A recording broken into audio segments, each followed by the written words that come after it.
ফেসবুকে কিছুদিন আগে একটা ভিডিও অনেক বেশি ভাইরাল হয়েছিল।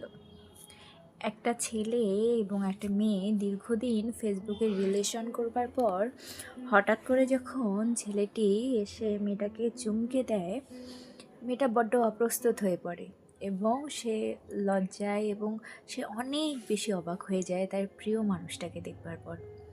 সোশ্যাল মিডিয়াতে এই ভিডিওটা অনেক বেশি ভাইরাল হয়ে যায় এবং কিছু মানুষ এই জিনিসটাকে, এই পজিটিভ জিনিসটাকে অনেক নেগেটিভভাবে প্রেজেন্ট করা শুরু করে। তারা এটা বলার চেষ্টা করে হয়তো মেয়েটা তার মেকআপ করেনি বা তার আদার্স কোনো জিনিস, সেই জন্য সে তার মুখ দেখাতে চায়নি, তার ফেস দেখাতে চায়নি। সেই সব কিছুকে উপেক্ষা করে ছেলেটি শেষে মেয়েটাকে বিয়ে করে ফেলতো, যেটা কিনা অনেক সুন্দর একটা এবং গুড সাইড। কিছু কিছু মানুষ আছে যারা প্রকৃতই ভালোবাসে, তারা কখনো, তাদের কাছে কখনো ফেস ম্যাটার করে না, তাদের কাছে ম্যাটার করে সেই মানুষটাকে।